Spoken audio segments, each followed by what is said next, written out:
everyone, this is Anna from Lexington Journals. I hope everybody's well today. The day started a little bit misty and got quite wet over here, so it suits very well our story today.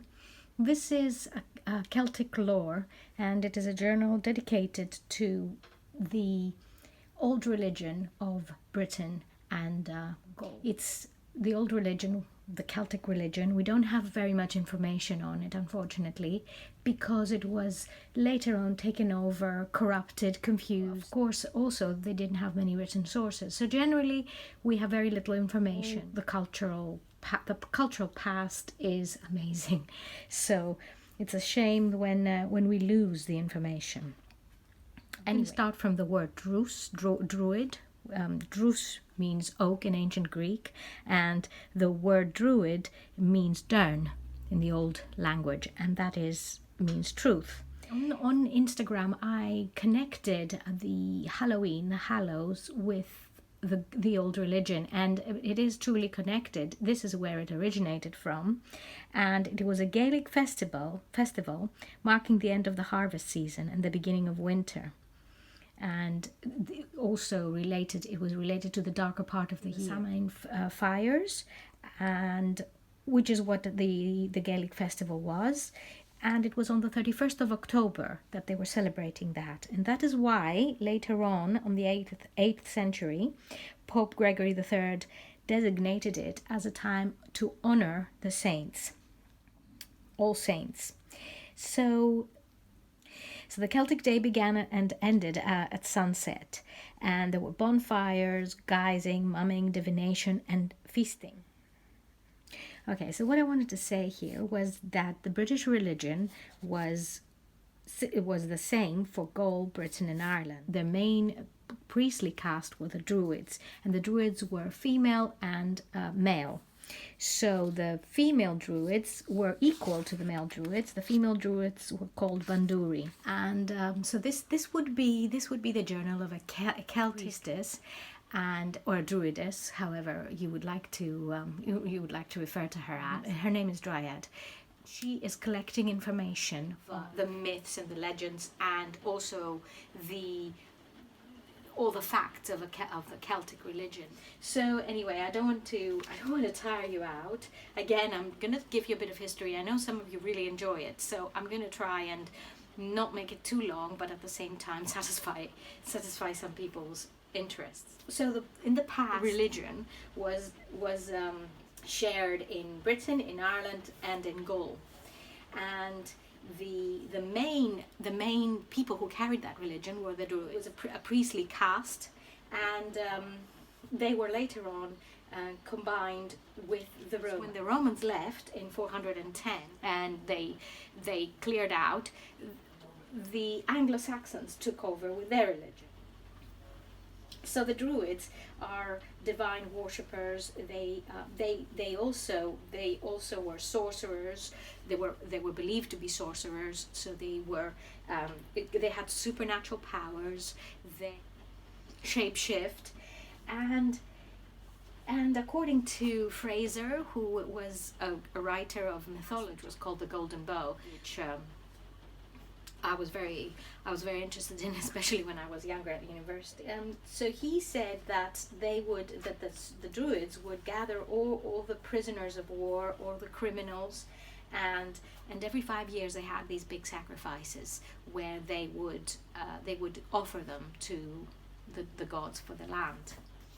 I'm not going to get into that very much because, again, we are not 100% sure that was true, that it happened, or how it happened, and how much it happened. I'm just going to say that the Druids were very respected, and they were very important. And this is the story that our Dryad lady is investigating and trying to find sources for her knowledge and also her initiation to her priestesshood.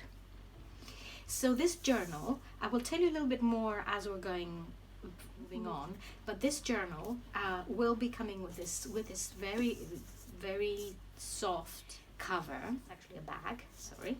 So this tassel is the bookmark. And there's quite a lot of gold. It's not like a flashy type of gold. It's the gold that has been aged and has been through a lot. And you see the spine is very thick. There's a lot of space in this book because, as you can see here, it can stretch. And it's got the ridges with gold on them. And this is the closure, which I adore. I'm not gonna lie. And it's funnily enough, it's got the Celtic symbols. It's very much like the Celtic symbols, so you see. So it's just right for this book, for this young priestess research journal. And these close very well and tightly, but I was going to suggest if this journal and it's quite elastic as well. It's not elastic, but it gives in. But what I wanted to say, whoever has this journal, is you can add another ribbon and tie it through so it can stretch more, because I couldn't get it to stretch anymore. I tried, but I thought this would keep it more secure the way it has been attached onto this side. So, and the back is completely plain, simple. Cover image is a waterhouse painting, and it's called The Magic Circle, and it was painted in 1886, and it's not one of the most well-known ones, but as soon as I saw it, I just knew it was perfect for this journal. So this is our dryad, and you know what my papers are usually, so this is just perfect for this type of journal with the gold and the handmade paper in the woods. And we know about the oak trees because we talked about that last time, and how important oaks were for the Druid religion. So trees and oaks and all that. Okay, let's move on. This very old picture of Stonehenge. I don't have any more information on it, but it wasn't the first one. I've got it somewhere else. So, but you can see these people are searching for. Might be archaeologists. They're searching for information. They're digging, and you see there are some human bones there, which ties it into the story of the Stonehenge being a healing place. This is another, I think I used it last time, but I liked it so much I thought I'd use it again. This is another Stonehenge painting by Turner, and it was painted in 1828. And again, it's not one that I have seen a lot, so it's a beautiful painting. And this is like a kind of pocket, and again I have these little tabs. And there's another image of Stonehenge, and it is called What the World Believes, painted by Albert Rawson in 1888. This is a poem by William Blake. It was written between 1757 and 1827. You'd be able to read it. I'm not going to read it because it's a bit long, but you'll be able to read it. And it's a gorgeous poetry here that you can read.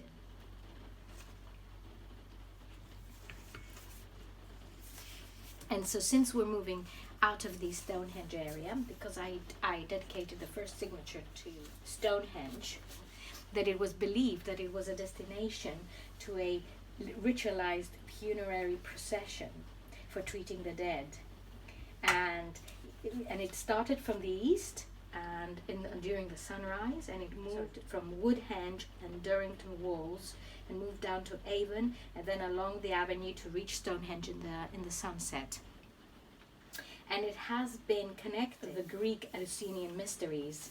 So and that's the source was Mircea Eliade, and he's the one that identifies all these sites, talks about the origin of Stonehenge this way.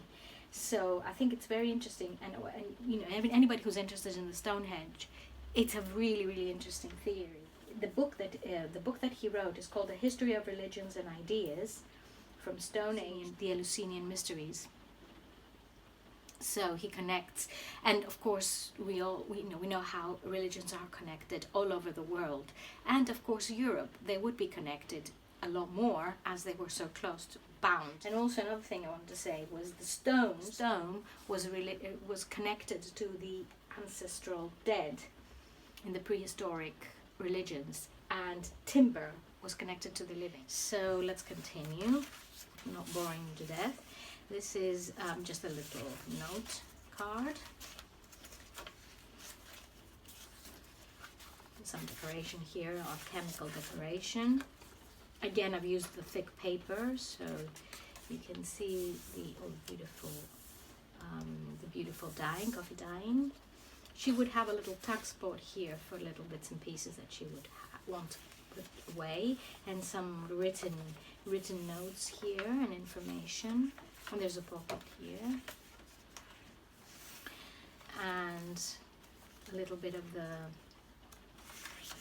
Sorry, this is the first realistic painting of Stonehenge, and that was done by Lucas de Heer, and it's made with watercolors, and you can tell 1573, 75 were the dates. Actually, it's got a lot of detail, and it's beautiful with the colors and everything. So yeah, there it is. So that's the first realistic drawing of Stonehenge. This is Nimnu, Waterhouse painting.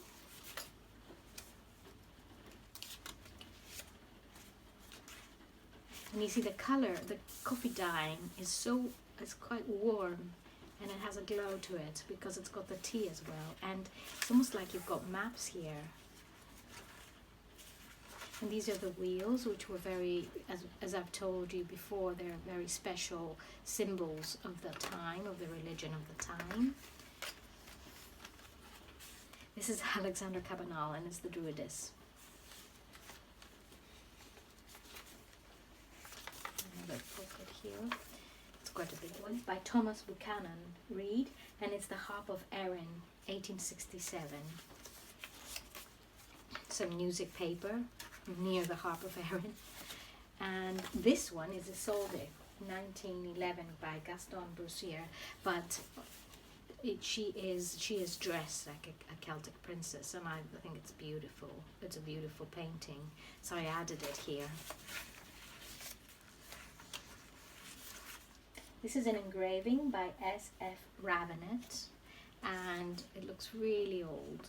And this is again the Druids talking, and there's the Catholic Church here with a cross, and all the clash between the times and the religions of the times. And he's up on his oak tree, on the oak tree, the sacred oak tree, and they're all wise, and they've got flowers around and all that. So it's quite a lovely engraving. More music paper, and another pocket here. There's another Stonehenge painting by John Constable, 1835. This is really mystical, dreamy.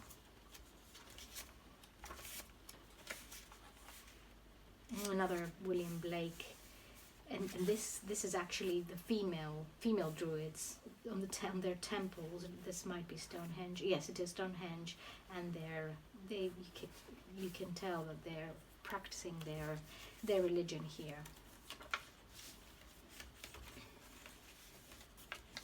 This is something I just put together. I thought it would be nice just to have. It's very medieval, and it's got some lace on it and cheesecloth. So let's see if I have it on the back. Odilon Redon, the Druidess, 1893. Beautiful. This is beautiful. Druid priestess. This is shape shifting by Arthur Rackham.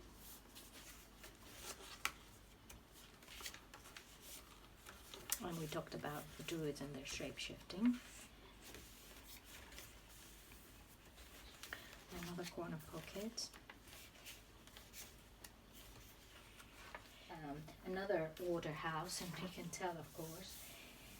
And it's a sketch of Kirky, 1911-1914. But I thought that it looks really, it's got the, and of course Waterhouse has put his own, he's added his own impressions in here, and you can see all the grammatical diagrams here. So this is wine, spilled wine if I'm not mistaken. So it looks very medieval to me. So that's what Waterhouse did. He added the medieval element to his paintings of ancient gods and goddesses. This is Queen Maeve and the Druid, 1904. And this is some of this, and it's a pocket really, some of this beautiful material with the different stitches that I use in the other one as well. These are pockets. The other side. I used it on the Merlin journal. This is Joseph Martin Cronheim, Pictures of English History, 1810-96, and this is the Druids. And here is the island of Mona in Wales, and it's when the Romans came to kill the Druids, and the Druid priestesses are there as well, as you can see. Set in the island of Mona, happened in the island of Mona. The female Druids were called Banduris. And this is a map of the island of Mona and Anglesey. Another Waterhouse painting, and this has been, I wanted to say the paintings have been printed on handmade paper, so they look a bit uneven and soft, so I just thought it's a nice effect. This specific one is called Consulting the Oracle, and the Druid priestesses, and there's the High Priestess. Very interesting. He's a gorgeous character by Georg von Rossen, 1886, and it's Odin in the guise of a wanderer. Odin. It looks very much like a Merlin character. Another pocket.